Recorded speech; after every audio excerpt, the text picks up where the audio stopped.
Hello and welcome back to the BWN podcast. It is time for the finale. We've gone through the last 10 weeks or so to get to this point. It is now pretty much Christmas time 2025, but it's definitely not when we're recording it. It's the height of summer and it is stifling.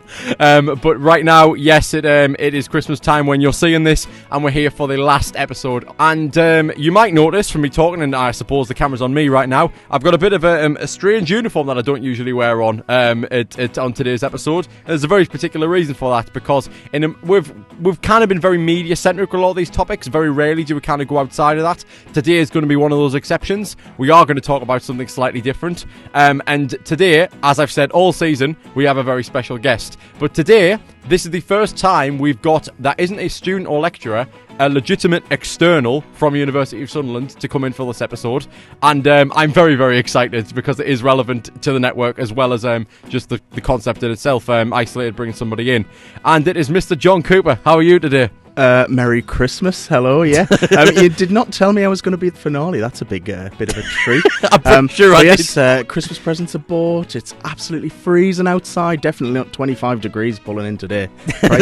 Definitely not sweltering in this uniform. But yes, it's nice to be here, Matthew. It is cooler here than through there, though. It's fine. It's relatively cool. But no, yeah, there is a particular reason why we've got this outfit on, and that is because we are scouts. And scout leaders, as a matter of fact, as well. We certainly are, and what a treat it is. Yep. That's kind of our topic today, and it is relevant to network because that is, of course, the first major thing that we can talk about with this sort of thing. Is we have recently, again, a while away from coming out at the time of recording, but we've recently had a documentary come out, which was a uni module. Obviously very relevant to this place, but has now had its full extended cut and just its project release on the network main channel. Being prepared, a scout story. It is now out, and it will be specifically has focused on the network scouts in Sunderland, which I know that you were a part of. Obviously, you've outgrown that now. Yeah, I was once a founding part of Sunderland Network. Wow. And then as soon as I turned 25, I aged out, and unfortunately, I'm not necessarily a network member, but still heavily involved in the work that they do. And helping out with a big event that they usually hold each year, which is called Chill Out Camp. Absolutely. You were the camp chef, and that is primarily the network link as to why you're on today, because I'm not going to lie to you, John, you stole the show. Oh, well, thanks very much. I mean, it was nice to have a small cameo appearance on your project. It was fantastic. We have an hour's worth of footage, John. Yeah, it was quite an experience in that kitchen, I have to say. Well, I think, obviously, there was that eggy bread situation that I'm now going to have to talk about, where I was like, yeah, I've never burned eggy bread in my life. We've done this every year since. It's perfect. And then literally, I mean, I was nervous. The cameras were there. There was sound guys there. Oh, it was the cameras. It was definitely the cameras. But as we flipped that eggy bread over, it was as black can be. As black as this wall behind us. And, it had to go in the bin, didn't it? Yep. And I think there was a very uncouth moment where I may have it fell onto the bin lid, and well, who am I to waste food? Come on, I mean, look at me. I'm not one to waste food. I don't even know if that got in. I honestly, I do not know the time we got recording where the actual eating off the bin went in. Well, I will. I'm not proud of myself. My name's John, and I'm a bin eggy bread eater. Thanks. Yeah, it was my proudest moment, I'll be honest. But it was a great experience. It was great in the kitchen. So that's kind of that is an annual thing that they tend to do. Is that since you say you're a fan and part of that? Is that has that been around since the beginning? Chill Out.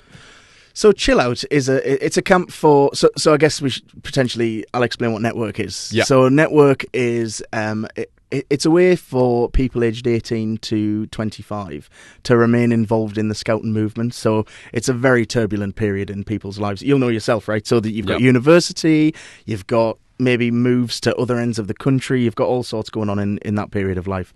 So it's basically it's a part of the organisation where you don't necessarily have to commit to being a leader, but you can still be part of scouting and being involved and go on camps and maybe help out with little events and stuff like that. So it's an adult camp, and it's been around for a number of years. So it was originally a Durham district event. So It was an event that ran within that district, but then it was kind of hijacked by Sunderland district, because when we were founded back in 2017. Don't fact check me on that one. I think it might actually be 15 because 15. They're celebrating 10 years this year. I passed my driving test in 2015, so I will have just turned 18. So you're probably right. It probably will have been around that time. Definitely be a car segue at some point. So, I can talk about cars all day. But so Sunderland district got bigger and bigger and bigger, and we had loads of people there. So we took on the mantle, and we kind of took charge of this county event that became a bit of a district event where we invited the county. And, well, it just got bigger and bigger. And then lots of people started coming, and it was in winter, so it's usually the first weekend in January. Yep. We chose that because no scouts are going to be on site. It's freezing. No one's going to be camping. And I say camping, but we're in the hut, right? Yeah. There's a log burner. We've got a full kitchen. It's all very quaint, I guess. But no one uses the site. So we turned up, and I've been cooking on scout camps for years because my leader, good old Andrew, you know well, he taught me everything there is to know about mass catering, which is a bit of a nightmare because when I moved in with my lovely wife, and there's only two of us living in the house, I mean, all I know is how to mass cater. So I'm making spaghetti bolognese for the two of us in a pan about, 60-litre pan. You can serve 20. I could say, absolutely. So, I mean, she's well fed, and so am I. So it then just became a tradition that I cooked on camp. Yeah. And with your sidekick as well? With my well, to be honest, Callum, my sidekick, who you will see in the film, he's kind of the main chef. Because so John's the front man who takes all the credit. When you put it like that, it doesn't sound too good, does it? He's the guy with the cool head who knows what he's doing, and I'm the one that eats eggy bread off the bin. All right, I'll say it as it is. I mean, there was one year, right? So we were making. Have you heard of pinnacle tea? It's a very traditional Sunderland dish. No, I thought you were about to say panache, and then you kind of No, pinnacle tea. It's a traditional Sunderland dish. Anyone from Sunderland won't have a clue what we're talking about, right? It's basically it's an old wartime thing where you just use up all the stuff in your cupboard, and it's like a corned beef hash with potatoes on the top. Right. So that's all you need to know. This is welcome to John and Matthew's cooking show. It's not going to be that, right? So I'll not give you the full details of the recipe, but we were trying to make this thing with potatoes on the top. Mm-hmm.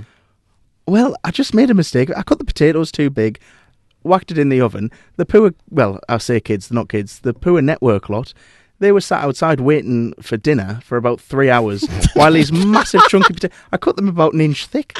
And so Callum came back, because there was a match on at the time, and Callum's into his football, so he wasn't able to be there. So I cooked this pinnacle tea with the potatoes, and it was just a nightmare. So, as I say, he's the boss in the kitchen.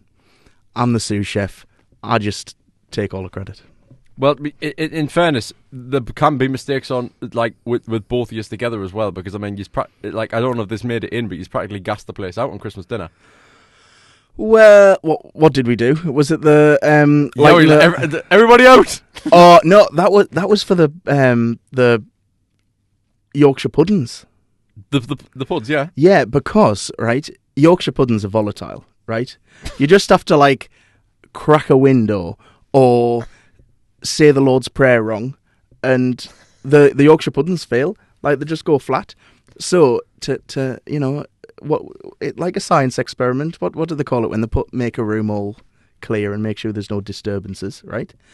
So put them in the oven. Well, mix them up, put them in the oven, close the oven door, and leg it out the door. And no one was allowed in that kitchen for 15 minutes until those Yorkshire puds were made. And they still took about an hour to cook. Yeah. One thing you will find in scout kitchens, in scout camps, is the ovens are not great. So if your recipe says shove it in the oven for 1 hour, it's at least 2.5 hours. So it's a big issue. Mm-hmm. But yeah, we had such a good time doing the show, your show when we were the documentary, because it was the first time anyone had ever seen us at work. Yeah. And all I'll say is we are not professionals. That is honestly brilliant. You said it yourself perfectly in the footage. You were like, everything's going wrong now that the camera's in front of us. Like, this is exactly what I want. It was true. Exactly what I want. It was true. Honestly, we have made some fantastic meals, right? We have made lasagna. Well, to be honest, I'm going to give some credit to our scout leader, Andrew, who taught us how to cook. Yep. He has also made some fantastic meals. And we've baked cakes on scout camps before, where we've piped on some yellow and red icing and put some matchstick chocolates around so it looks like campfires. We have done full pies with pie crusts and stuff like that. We have really gone above and beyond. And then as soon as those cameras are there, the eggy bread gets burned. The sausages take 7.5 years to cook. I mean, you put the wrong sausages in. Oh, well, yeah. Well, right. Hear me out. I want to hear your opinion on this. I got told, put the sausages in the oven. Right? For evening meal, what were we having for evening meal? Something. Oh, Christmas dinner. That's what it was. It was the next day. Dinner, it was the breakfast getting. Well, no, it was the same day, but it was the pigs and blankets getting mixed up with the actual sausages. So here's the 4 packets of sausages, big kind of bulk bought sausages. 4 packets. The ones at the front were chipolatas. Right? I get told, put the sausages in the oven, right? So here's me lining up all these chipolatas, right? And then I go back to get the mushrooms or something. I open the fridge door.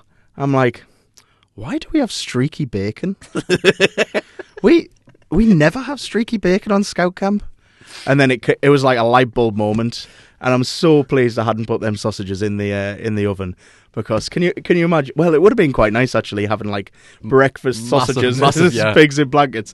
But yeah, that was a bit of a nightmare. But like I say, I mean, as soon as the cameras are there, everything goes wrong. I mean, the smoke when the eggy bread burned the oil, we had to open all the windows. It was a nightmare. So that was obviously a hilarious segment. Personally, obviously my favourite bit of the doc, and probably potentially, arguably, the funniest segment I've recorded in years, if not the entire network history to date. Like, honestly, genuine pleasure. That it's the fact how Luke, our camera guy, the mic was on, and we literally had that thing rolling, and every time we're about to put the camera down, something else happened. We have like an hour 8 minutes of consistent mic'd up footage of just carnage. It was so, yeah, honestly, it was great segment, and the documentary as a whole turned out really well. We're honestly very happy with everything that we've got, and it was a great project overall, and that definitely was worth talking about today, and it's a way in. But that's obviously how, for a loose connection, that's how the audience might know you at this point. But in a general sense, we're talking about what it is that scouting really represents to both of us today, because we've got obviously we've got the doc that was very personal to me, but we can definitely talk about the wider movement and things that maybe the documentary didn't cover today. So that was definitely a way in. But no, I think I would just kind of get into it. But from what I understand, you've brought a couple of goodies today. I have. So, well, would you like to know how scouting started first? Oh, go ahead. So, scouting was founded by Lieutenant Colonel Robert Baden-Powell. Very famous guy. He became famous because of the Second Boer War. In 1899, he was in what was called the Siege of Mafeking. So Mafeking is a town in Africa that was under siege, and he was completely overwhelmed in terms of numbers of the enemy compared to numbers to him. And he saved the day, really. He managed to use children of that village to send messages, to deliver arms, to just do all the things that infantrymen should have done. And then it kind of clicked, and he thought, hold on a moment, this is a great idea.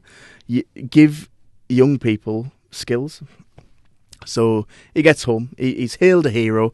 Robert Baden-Powell, hero of Mafeking, they called him. And he starts writing a book. And this book gets called Scouting for Boys. I have a copy of it here. This particular edition of Scouting for Boys, I'll hold it up for the camera so they can enjoy it. Yep. Not very good for listeners of the podcast, but it says the Boys Edition, Scouting for Boys, price $1 something net. I mean, I am a modern man. I do not know what old money is. But it says, by Lord Baden-Powell of Gilwell. Now, Gilwell becomes an important part of the story, the scouting story, but this particular book is written in the early 1900s. This particular one is from 1937. Wow. And in this book is in the top 10 best-selling books of the 20th century. So many people bought it that boys started using it as a way to live. So in here you have how to look after a camp, how to look at stars and navigate with them, how to discover what animal turds are on the floor and how to identify, stuff like that. So, and people, young boys started using this as kind of like a Bible to live. And essentially, young groups started forming completely organically and naturally. So Baden-Powell never intended the scouting movement to become a movement. It was just a group of boys using this book as a way to, well, play about with the mates, Yeah. But then they started roping in the parents and the adults, and they're like, oh, come and be a leader for our little group. And literally, scouting formed completely naturally. And by 1910, there was so many groups just spawned out of nothing based off this book that Baden-Powell just said, hold on a moment, I'm going to have to set up an office because so many people are asking us questions. Yeah. Hence the scouting movement. We've jumped over a little bit of an important part because in 1907, Baden-Powell took a group of 21-ish boys to Brownsea. Yeah. Oh, there you go. Oh, I'm going to give you a quiz. Every quiz question now and then. So I did the broad strokes, man. No, don't worry. So basically, these boys that went to this camp in 1907 were from rich families. In fact, I was at Chillingham Castle recently, and one of the children in the Wakefield family who owned Chillingham Castle, they were one of the kids that were on the Brownsea Island camp. But also, and crucially, it involved boys who were from poorer backgrounds. Yeah. So this is before World War One, right? So this is when kind of rich, poor, no in the middle, there was a hierarchical structure, there was a class system. So this was brilliant. This was like a game changer what this guy was doing. Baden-Powell sending a load of boys from different areas on a camp, and it worked. Yeah. All the boys got on. They had a great time, and as a proof of concept, it worked. So thus spawned the scouting movement. And it's been with us ever since. So celebrated its 100th anniversary in 2007. It's now 2025. So, I mean, it's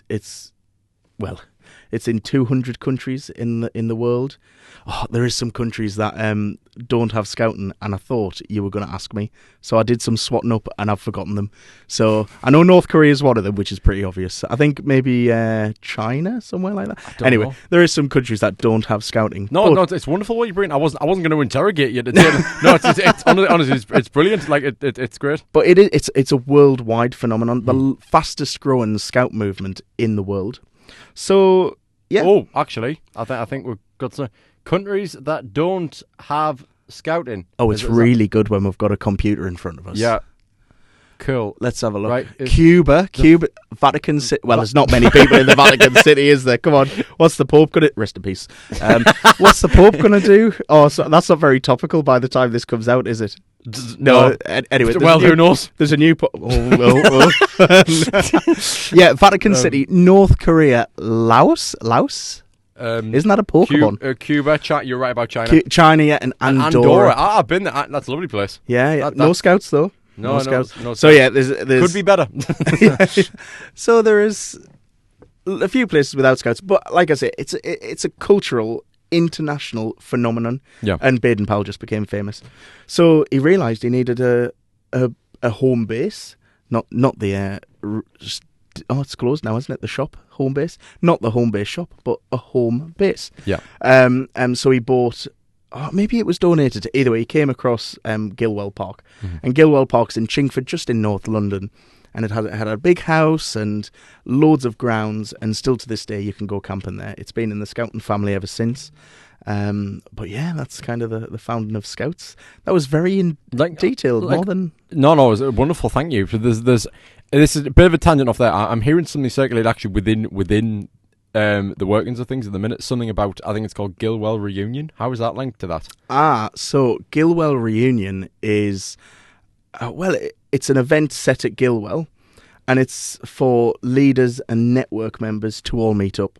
Right. But Gilwell Reunion also invites international scouts there. Yep. So I've been a few times, and we were sat next to a Russian pilot having a couple of drinks with him at one point. It was brilliant. So it's a great event for people to turn up. They have a band on. They have like a DJ. They had a silent disco the last time we were there. Now, if you have a silent disco and a bar, it's a good night. That's all I'm saying.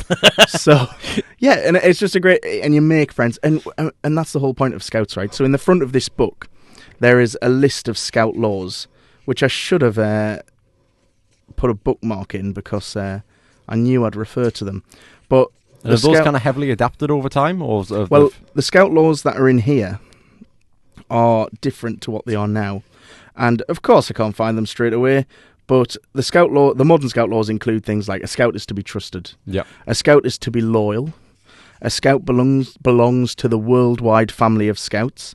So all these laws that Baden-Powell first wrote in this book that I can't find because that's just my luck, are still in use 100 years later. Yeah. And because events like Gilwell reinforce that, you're meeting loads of people, then all of a sudden you've got a common cause, right? So you're all there for one reason. So instantly you're all friends.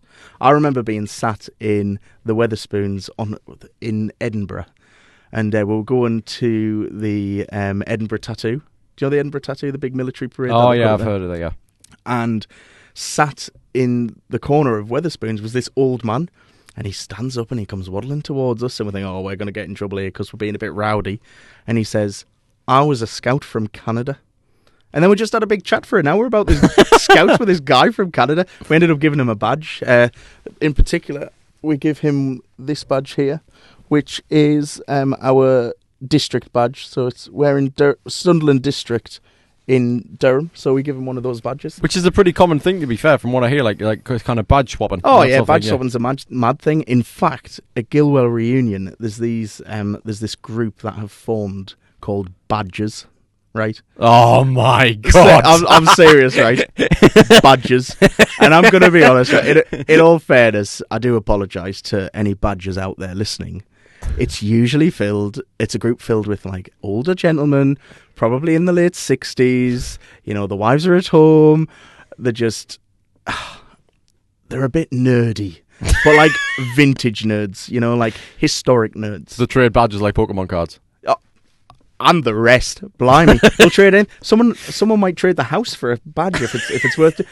So in Sunderland, right, we claim to have the world's first Scout group, but so many places in the world claim that.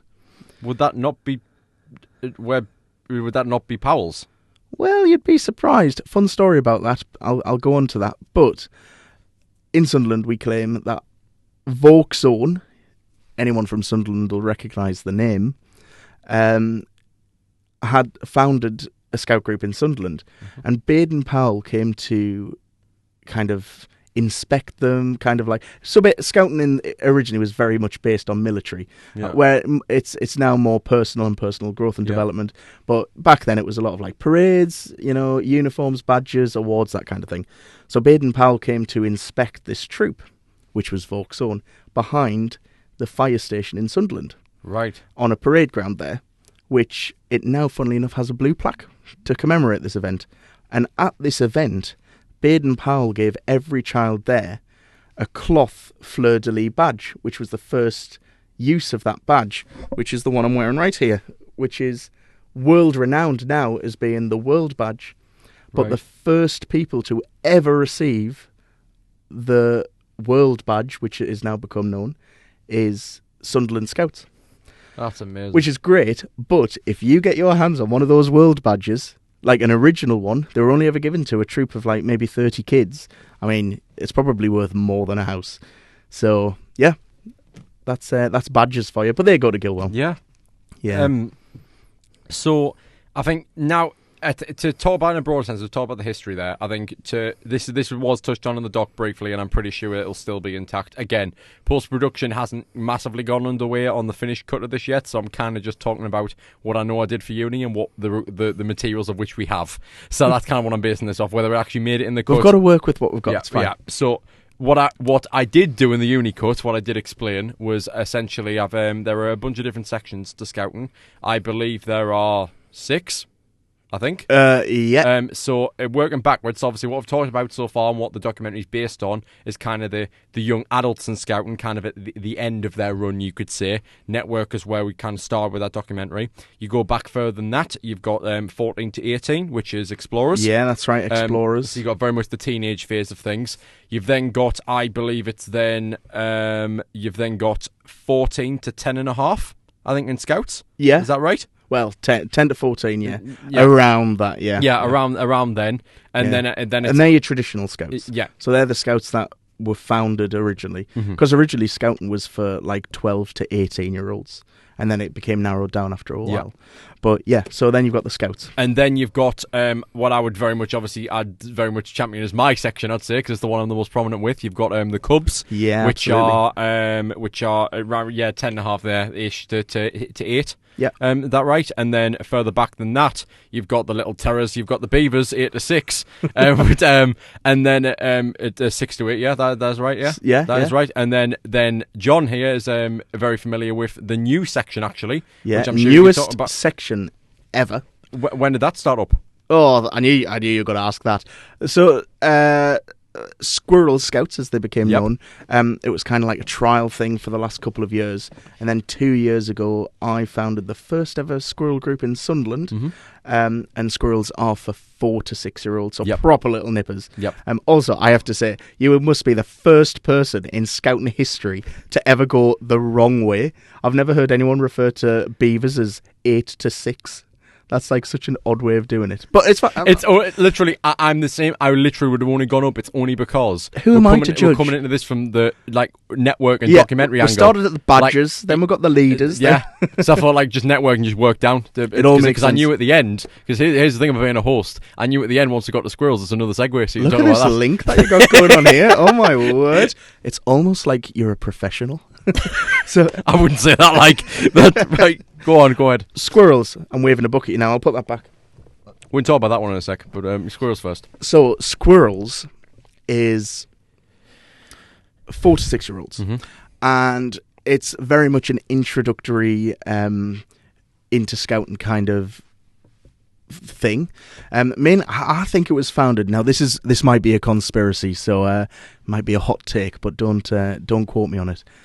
I think the Scout Association they've been struggling for leaders and have done for a while. Yeah. I think they've thought if we start them young, then we might get leaders from parents. Like leaders might be naturally come from parents.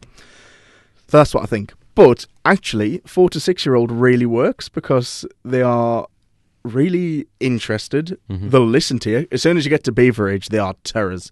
But seriously, they're like, and they've learned how to backchat by the time they get to beaver age. Oh no! So, but the squirrels. The thing is, I do. Obviously, we know leaders from all sections here, but it's from what I talk about with the beaver leaders that we know. I've had that perception till very recently, and apparently they're a good troop at the minute. Apparently they're all right. In fairness, because obviously we are part of the same group. Yeah. 10th Sunderland, for anyone who would like to know. Always looking for leaders. Please find us on so-and-so. No, don't worry, I'll not turn it into an advert. We're in the same group, so you've been heavily involved with Cubs, but not necessarily so much with Beavers. But the Beavers in our group are so good. They're quite well behaved now. We've got a good team. But my squirrels, we've got quite a few now. And they listen to you, which is miraculous. Children that listen to you, never thought you'd hear of the thing. But we play games, we do a bit of craft, we kind of tease a bit of scouting skills. We've even done knife work with the squirrels before, knife and axe work, which some parents were a little bit nervous about. But we've done firelighting with them, and so long as everything's done safely, it's good, you know. Yeah. And quite a lot of people were a bit nervous about squirrels nationally, right? Yeah. So scout leaders were like, "We're scouts. What are you doing bringing babies? We're not a babysitting service." But actually, once you get them in that young, and you're teaching them about Scouts, and you're teaching them how we run and all the different leaders, and then as they go through the sections, all of a sudden we've got really well behaved, really nice kids. Yeah. So the whole purpose of scouting, so like I say, it comes from very It's to much, neutralise the behaviour of the beavers. That was the whole point. That was the whole point. It's all to make kids behave themselves. No, so scouting was always about personal, right? It's about growth. It's about development. So Baden Powell said, do a good turn every day. Yeah. It's also about being a good person, right? And do a good turn. That doesn't mean like donate your life savings to some charity. That's just like open a door for an old lady, or like help someone get something down from a shelf. You know, just be a good person. And if you can instill that on someone from a very young age, then all of a sudden you've got a nation of really nice people. Yeah. And I think obviously that's a pie in the sky big idea, but there is over 500,000 people in Scouts in this country. Like, that is a massive amount of people. So, and there's 500 million Scouts in the whole world. Yeah. So that's quite a large amount of people to have an influence on the world that they live in. So for me, Scouting's brilliant. I think it helps people to find who they are before they then go and make a change in the world. And I just think, start young, start with the squirrels, have a good time, go camping, and then you end up like us, absolute nice lads. So, yeah, I think it's a great thing, and it's a great thing for kids. Anyway, I'm sounding like an advert now. No problem. So, to throw my 2 cents in, you go up the section next with the Cubs. Your favourite? What I can... The thing is, though, it is, and I say why, because there's... Like we say, it's not one size fits all. Like, different groups have different dynamics and behaviour differs. But I found that there's kind of it's a middle ground where that 8 to 10.5 range kind of. I like the fact that when there's a craft or the task going on, it's almost like you can kind of get on their level and I can have a talk with them, and I'm still young enough. Also, Cubs are at that age where you can have a bit crack. Yes, yeah, that's what it is. It's like they've outgrown the behaviour behaviour. Yeah, the behaviour behaviour, but they're not old enough that they think they're too cool for you. Yeah, you can tell them stop getting your knickers in a twist, and they'll laugh at you. Yeah, like it's that kind of rapport that I really like, where you can just have you can have a down to earth conversation with them and help them genuinely. Because I'll be honest, I'll say I'm not the shouty get in line leader. I'm not good at shouting at them. I'm not at all. I'm usually when I first started doing it prominently for a few years, I like, because I assume that the associate me is kind of the fun one because I usually ran all the games. But then I kind of took a bit of it's instructions aren't always my best thing in the sense of like with games or whatever it is. I'm not always the best at kind of giving instructions, or like I've said, like specifically, you know, if you need to put your foot down. But I do like the kind of whenever there's one of them struggling, just kind of a 1-to-1, I can because you're seeing a good turn every day from a Leeds perspective, which we'll talk about down the line. I feel that like when I know that I've helped them out in a particular scenario, or that, you know what I mean, and I could chuck my word of advice in there. I know that I've done something, and it might only be just something small. Right? Yeah. But that night I've done something, and it was worth trailing down. I don't think I'm the most efficient or technical leader. I think in terms of skills, like, but you don't need to be. When you get all you need to be a scout leader is to like have a passion for young people and development and their growth. You know, that's all it takes. I'll be honest. I was at scout camp recently at it was in the Lake District, Great Tower Scout campsite, right? And I just said I shouldn't have said it. I said to one of the kids, I said, "Go on then, who's your favourite leader?" What did they say? Yours truly. I'm not surprised, mate. Yeah, not surprised. And you know why? I don't tell them off. That's what they said. So no, it's great to be a scout leader. You've just got to really, like, just be yourself. Everyone's got skills, right?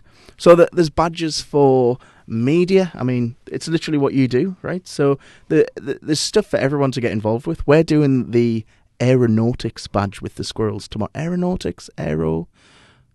I don't think that's a badge for the squirrels. I thought there was only 12. Yeah. No. Oh, we're getting bigger now. We're a proper section now, you know, Matthew. No, but aeronautics for the squirrels. We're just gonna make like paper airplanes and talk about planes and stuff like that, right? But I'm doing that with them tomorrow. Like, Right. I am not a plane expert. I'm sure there's someone. Can you imagine if we got someone who was in the RAF down to be a scout leader? You know, like, everyone has skills. There's an equestrian badge, not necessarily for the squirrels, but certainly for the scouts. And we have a few leaders that have horses and know a bit about horses. We've got a few teachers in the group. We have a dispensing pharmacist in the group that might not necessarily be the have the most translatable skills to scouting. But you know, it's amazing the kind of diversity. You tend to get a lot of teachers in scouting as well. Yes, yeah, that does kind of carry over. It's part of the job, right? Yeah. It is. It's and it definitely it teaches me a lot from someone who was a young leader, and now I'm doing it properly. And in the capacity of which I think I'm able to contribute, I do learn things. Like I do question things. Like from a young leader's perspective, which it come through, and I don't know if you'll feel the same about this.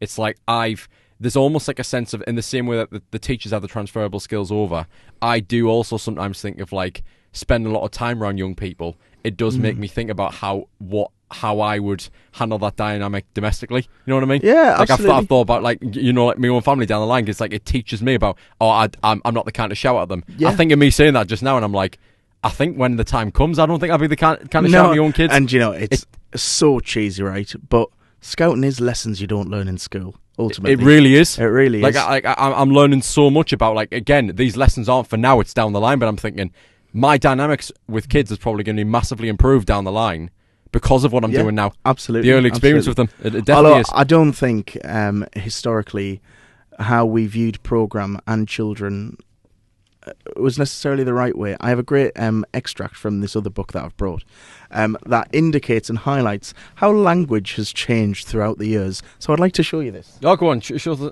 next book. Because this is a book called The Scout. This is a compilation. This is from the 50s, 1953. John, put this up the camera so and Sorry. Hello, everyone. Nice to see you. How long have you been here? So, this is it's a book called The Scout. So, like I say, a compendium of magazines that were released, and then every year they just compiled them, and this is like a year of magazines. So this has things in for like adverts and stuff that you would see, like what on earth is an apex inflator? It's got it's got something to do with bike tires. I'm sure. Yeah, we hope. But I got this for my Christmas present one year off my father-in-law, who has written in the front, "Happy Christmas, John. We saw this book and thought of you. Endless hours of fun here. Take a look at page 8, middle column." So that's what I want to. I want to read you this extract from page 8 and compare this to how we would speak in the modern world. Okay. Some Saturday afternoon, you might like to try a tree survey. This is a patrol activity for the more intelligent and active types. Right? So far, not too shabby, right? On no account should it be attempted by dullards and dimwits who will be catered for later in the programme. So, yeah, our scouting today is very inclusive, and it's all about kind of promotion of getting together and everyone's equal. In the 1950s, some scouts were referred to as dullards and dimwits, which is quite something. Wow. That was eye-opening. But yeah, no, thanks for bringing those in. That was great. I think that should be our double act name: Dullards and Dimwits. The dullard and the dimwit. The dullard and the dimwit. What even is a dullard? Ask someone from the 1950s. Probably a variant of a dimwit. Yeah. but no, yeah. So So we'll go with the second. There's kind of one that we haven't covered there, and it's like, because we can talk about this because there's a new development actually, especially for 10 Sunderland Explorers. Explorers, Scouts, yes. So what is Explorers like? Because I actually heard that you had a recent invention, a recent little escapade on a climbing thing that you weren't too fond of. Oh my word. You didn't think anything about that one, did you? You may not be able to tell, but I am not designed nor built for speed, stability, or any of that kind of thing, right? So the Explorers, that's the 14 to 18 year olds. So again, you can have a bit crack with them. They've got they're absolute legends, our explorers. And we took them to this place in Stockton where they go on the high ropey thing. Mm-hmm. But it's a great big cube and you're attached to it completely and it's safe, right? I do not like heights. And then it was like tight ropes and then everyone's like, oh, I'm going to do it, no hands. Not a chance. I was, I'm a big fan of terra firma. It was quite the experience, that's for sure. It was quite intense. And on top of that, it's right next to a river. So can you imagine if like you slip? Actually, I guess a river's safer to fall in than a concrete floor, but I wouldn't like to take my chances. Yeah, so explorers are great. We took them to that. They had a great time. No, but yeah, again, it's early days. It's I know that at least I feel like this also almost something that's been avenged because my entire path in scouting shifted because of a particular variable. We had to cancel explorers at the time. Back in the day when I was oh my god, it was back in the day. However, you're like 22. 2016. Right. So when I was alive. So I went through Beavers in a different group, and then I met Andrew and came over. I then did Cubs and Scouts through our group in Sunderland, and then was where now I would have then transitioned to Explorers. You would have had to go to a district Explorers, which would have been a more wider one, which I didn't like because it was making a lot of more new people. So then I went into Young Leading, and then essentially now I turned 18, becoming that right leader.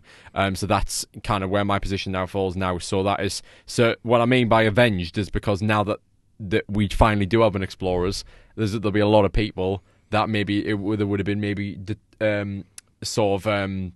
don't know what would be the right word, like deterred maybe from like continuing with it because they didn't have that easy access. Yeah. They now do. They have the next session there ready and waiting. So Explorers, it's what's called a district thing, right? So whereas Squirrels, Beavers, Cubs, Scouts, they were all run at group level. The Scout Association decided to run Explorers, mainly because of the dwindling numbers. Mm-hmm. They decided to run that as a district resource because there's lots of different groups. Yeah. But Sunderland is massive. Yeah. So what it ended up meaning was people from kind of like Harrington way up the top of Sunderland have to come all the way in, and it just wasn't necessarily great. So we were able to found the 10th Sunderland Explorers again, which is what I was in. And I stayed as a leader in that group. And once that was done, we had more kids coming because it was easier to access.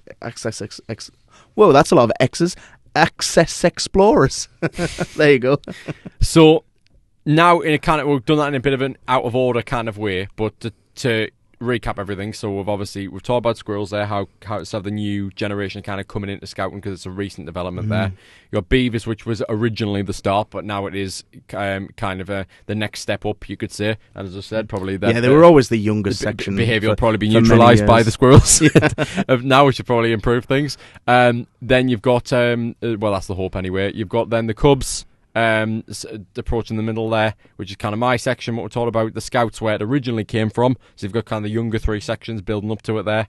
Then Explorers, kind of what is kind of the level up when you kind of approaching more your late teens, kind of your mid to late teens, and then becoming an adult. The network, which the doc obviously covered, so the network and obviously the Sunderland Scout Network, which the doc covered there, and then we've started to touch on post 18, but predominantly as well 25, especially after network, what a life and leadership's like, which obviously we've started to talk about, but I think now there's more general topics we can kind of blow it out to because of course we went for our resources there. This is kind of the territory we can go into now. So where I would want to start is, obviously we've talked about language there. Things have changed kind of slowly but surely over time in many different ways. And a big core thing that I wanted to talk about in the documentary, but not be too down about it, but it was very important to address that things are changing, and I think particularly even now there are a lot of things that are changing. There's to anyone who's in scouting, it's probably no secret that there's a lot more guidelines and a lot more structured advice that gets given by the year. It becomes a lot more strict with things to mean that you're delivering the best program and you're doing right by the kids, really. So it's there's a lot of new layers that are getting brought in and that kind of thing, and a lot of them I feel in time kind of it's almost like I feel it's becoming a lot more complicated for new volunteers wanting to get involved, because it feels harder. It feels like it's not as almost seamless as it might previously have seemed. There's a lot that's changing with the movement over time. Where do we start with that? And so, what do you think? I think Scouts and its training and how to become a leader became extremely complicated. Mm-hmm. So you had to sit through. They called it an appointments committee, where you had to go and have an interview. This is to be a volunteer, you know, to be a leader. You had to sit through an interview. You had to, and then all of the training was hard there was module 1 and 5 and 6, but an explorer might do 1 and 5, and then a leader might do 6 and 7, and it just got really complicated. And in the last few years, I should say that's obviously what you went through as well as me, because you turned 18 at a time where it was quite complicated. Mm-hmm. And now Scouting's going through a bit of a rebrand and a bit of a change. They've moved everything online. There's a lot more digital learning, and everyone has their own account now, which is great. So I've just done my safety training, which is I should have done it about 2 months ago, but it hadn't expired, I will say. I just sat that, and it was all online, and it had the videos and everything we needed, and I logged into my account, and there it was. Mm-hmm. So I think it's getting a lot easier now. The appointments committee is now a welcome chat. You know, things are being framed differently. It was very formal, but now it's starting to be a bit more user friendly, I guess. Yeah, it's a great opportunity for people to be a leader. It's great. It's great for your CV. It's great to develop the kids. But Scouts and the Scout Association, which is now rebranded as the Scouts rather than the Scout Association, they needed to do something to make it more accessible. Yeah. Because the one thing every Scout group in the whole, well, I'll not say world, let's say in the whole of the UK, struggles with is leaders. And you can't run a Scout group without leaders. Mm-hmm. And yes, we need to be safe. Yes, we have to do risk assessments. Yes, we have to follow the rules and regulations, you know. But actually, it's becoming more accessible. It's becoming easier to understand. And ultimately, I think it might work, you know. We at 10th Sunderland, we have such a growing leadership team. And it's starting to become something, you know.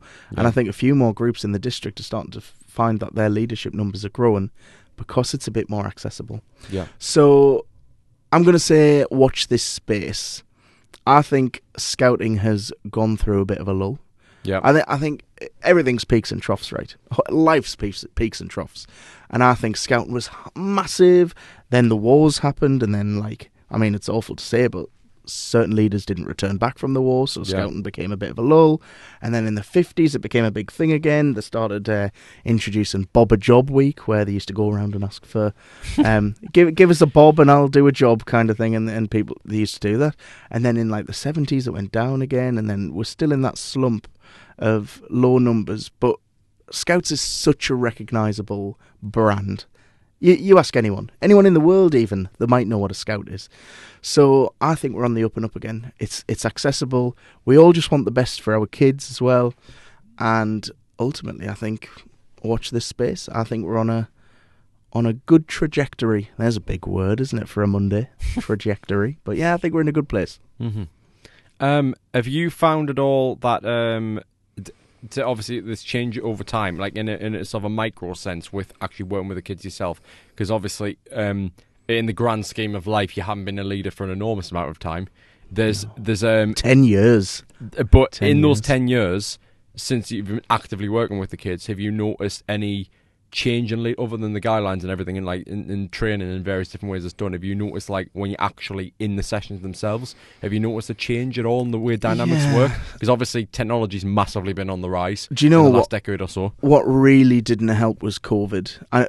That is an excuse that everyone's used. I called up British. I shouldn't say the name. I'll not say their brand. I called up a certain gas distributor from Britain the other day to get my bill. And they said, due to the COVID-19 pandemic, it's five years on, right? But it really, really affected our kids. We went overnight to do an online sessions, and it just didn't work. It didn't have the impact. But for those years, kids were reliant on technology. Yeah. So we found since then, kids are glued to the phones, Yeah. And actually what Scouting does is it offers a different set of skills. So it didn't work on Zoom because we're about being together. We're about whittling sticks. Yeah. We're about lighting fires. If you go to a scout camp, there's not a screen in sight. We went to Great Tower, as I mentioned before, and we did tree climbing. We did fire lighting. We did tomahawk throwing. But in the downtime, what did the kids do? They played football. They weren't interested in the phones because they've had this communication with each other. They've been talking. They've been having a fab time. So they don't want to go back to the hut and get the phones out because they've got each other. They started playing football, and it was lovely to see. So I think COVID had a major effect, and kids are very, very difficult to wean off that. It's during sessions and stuff. But once you've got them, that's it. I mean, once we've got the squirrels, they might have iPads that they watch Bluey on or whatever they watch, or Peppa Pig. There you go. There's a soundbite for you. And they come to Scouts, and there's no screens. Yeah. We're doing bits of craft, we're doing bits and pieces, but we've started them young again. At Squirrels, learning that there's more to life than just what's on that screen, and I think it's gonna take a while to show the impact, but ultimately, I think it's the kids have got harder and harder to work with.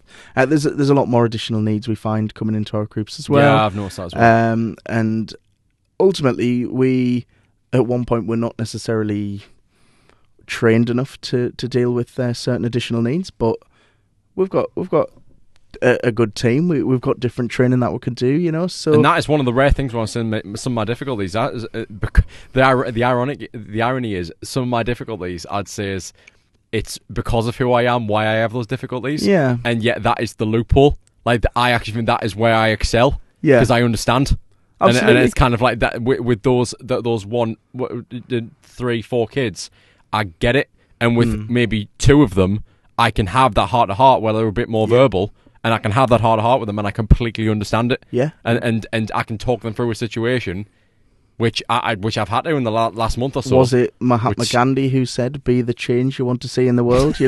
That's what. It's true. It's true. Yeah. Yeah. It's brilliant. It's brilliant the impact that one person can have on such a big group.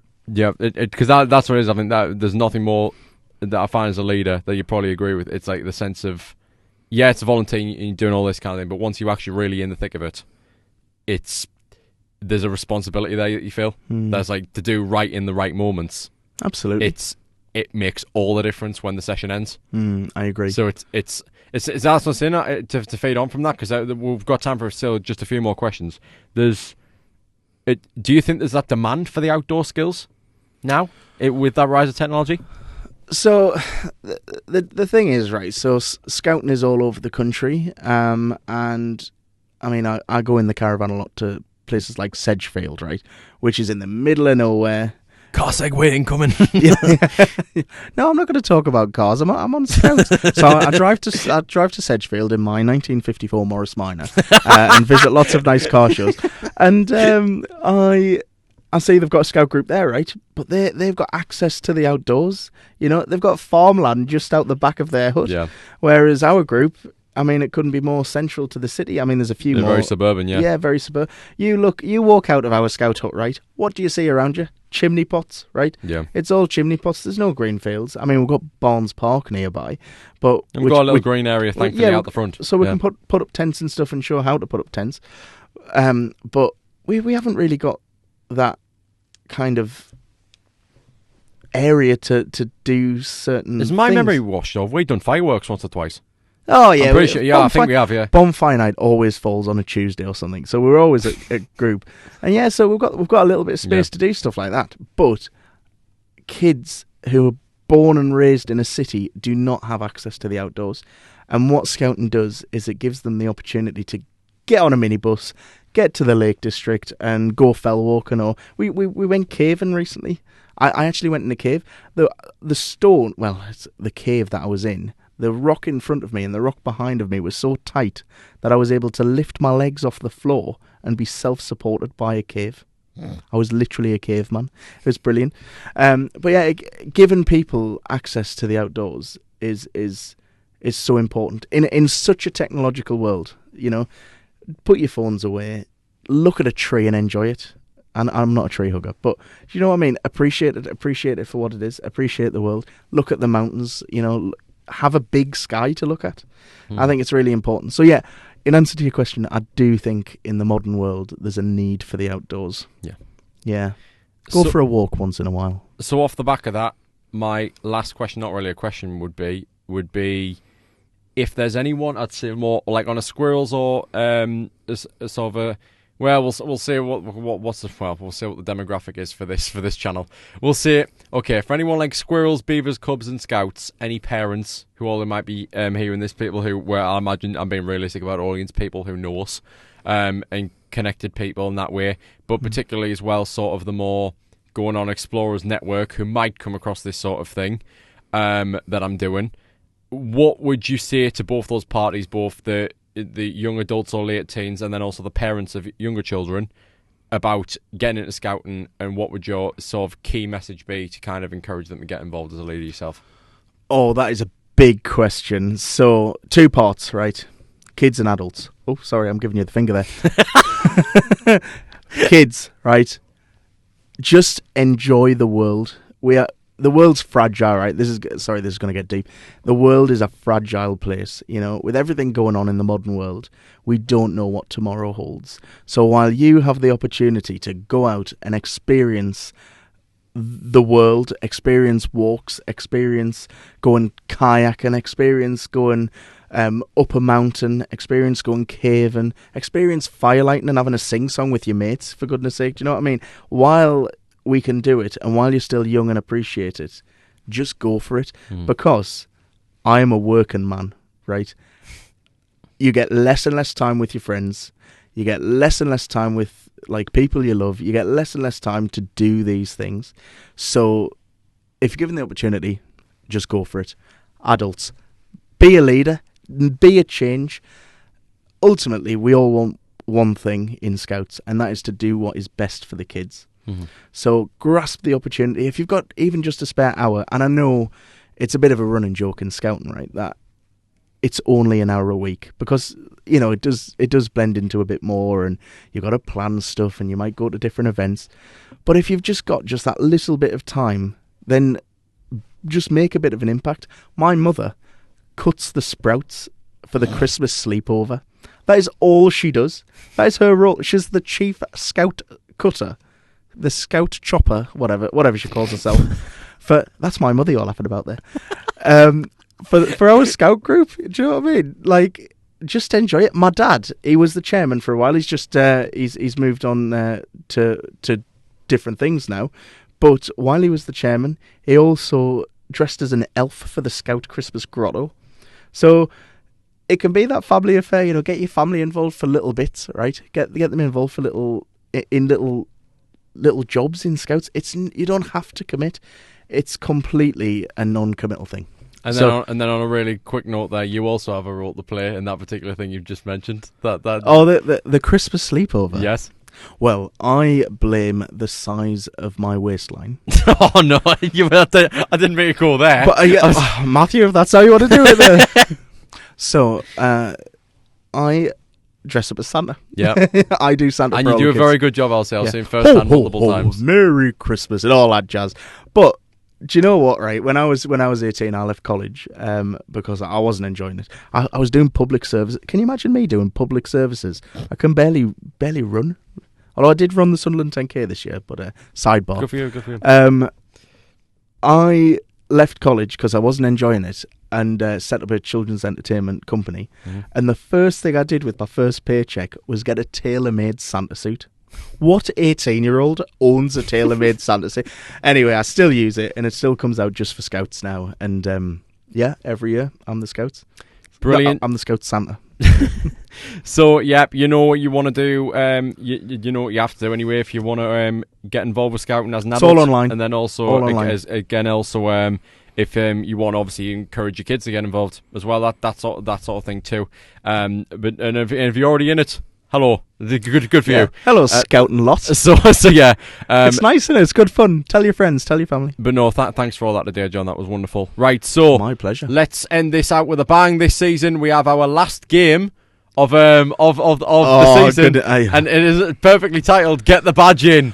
When you invited me onto this podcast, Matthew, you did not tell me there was going to be a little sneaky challenge at the end of it. You Now sneaky there boy. might be an exception here because on all the time since the first season, in the first few episodes, I included like the PowerPoint slides so that the audience could see, at least the video people could see. This might be one of those days, so apologies to any audio listeners potentially down the line.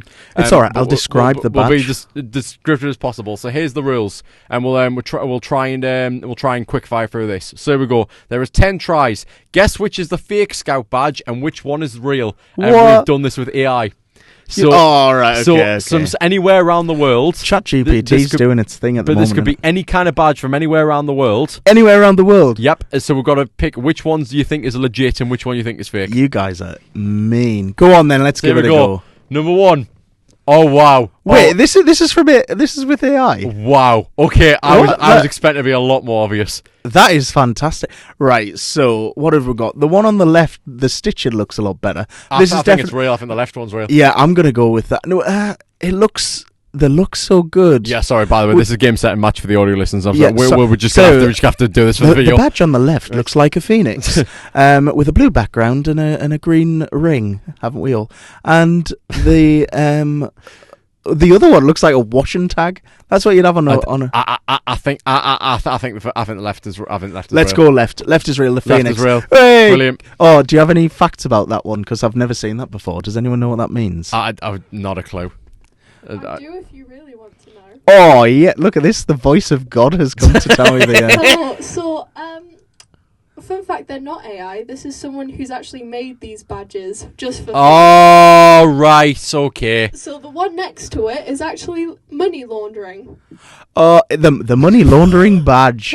Yes, that's more like it. Right, we'll see. Sorry, sorry guys. I thought it was an AI thing, but no, obviously we want to change it. So that's right. Okay. Fantastic. Cool. Number 2. Right. I think this one's real. easy. Left has to be. So the left, to all the audio listeners, is a time. What do they? Hourglass. Hourglass. Yeah. A bit like I've got an hourglass figure. And the one on the right, 12 hours obviously. The one on the right is like a church in a town. I don't know what that would be. Then again, the one on the left could be AI. They're all real. That's why they're all real. Yeah, it's which ones are official Scout badges? Left's real. Left. What? Oh, right. Okay. Ah, yes. The church badge. The funny-looking church badge. Right, let's plough through. Oh, left's real. Left has got to be real. Nah, right's a swimming badge. Right's got to be a swimming. My mum and dad have a parrot, a bit like the one on the left. It looks like one of the fancy, funky camp badges or something. Well, you go left and I'll go right then. It's a big contrary. Oh, hey, go on. We're the lads. Go on. That's how it's done. Right, number 4. I think right is real. No, right can't be real. That's the Find the Loch Ness. It looks like a beaver badge. I think right is real. Well, I'm going left. There you go. Yeah, like, who's the real scout here? Let's have a look. It's a big old JC. That's John Cooper, not right. Jesus Christ. Oh man, yeah, left got to be real. What's the big stitching along the middle? Or maybe it's I don't that's a mother who has gone wrong with the sewing machine, hasn't it? When they're sewing the badge on. Yeah. Yeah, I'm gonna go left. Oh man, of course it'll be like the recycling badge or something, won't it? Yeah. I think left is real. Left could be real. The one on the right looks like it's like the Blood of Christ badge. I got that one right. Right, number 7. What on earth is that on the I was left? going to say, it looks like a sandal or a turkey. I can't make it out. Well, you say turkey, I say turd, I think it looks. Yeah. I think, alright, okay. Let's go, I'm going to go one on the right. I think left, actually. I've seen no. What? Yeah, I thought it was too colourful. I've seen no British badges on here yet. I'm an expert at the British ones. That was kind of the point, to be fair. Ooh. Brain left. Got to be the one on. No. Got to be the one on the right, I'm gonna say because that looks very similar to the church one. Let's go I'm right. Gonna say right. I'm going right. Yes. Yeah, cool. Oh, what are these? Are these like Swiss ones or something? What the heck? Is this 28 days later badge? This is the nuclear apocalypse badge. How to survive. We have foiled your producer's scheme here, because you've put too many of the same style of badge on, so we know that the correct one's the one on the right. Yep. Yeah, correct. And last but not least, oh, okay. I'm stumped here. Is it the? I think left. Left has got to be something to do with electronics, right? I'll be honest, I never see like purpley coloured badges. I rarely see them. This is why I always think that like green. Should we do left? I think left. Purple wouldn't go with the uniform. Yeah, look at that. What did we get? 10 out of 10? No, I don't think we did we? Oh, there's more. Right, there's okay. more. Oh no, these are just the. Yeah. Okay, cool. Nice. Now it makes sense. That was a fun game, that. Yeah, Finn. Enjoy yourself a day, John. Do you know, I've had a fantastic time. Yeah, really enjoyed myself. I love a nice chat and a good chat with my fellow colleague in scouting as well. Yes. So thanks for having me on. It's always great to speak to you, John. Right, just rarely ever in this context. Quite odd. But yeah, that will just about do it for today's game and today's topic. And we will see you all in 2026. Merry Christmas. Yep, Happy Merry New Year. Christmas, Happy New Year. Off to go home to light a barbecue because it's 25 degrees. But no, we will see you all in 2026. From myself and John, goodbye. See you later.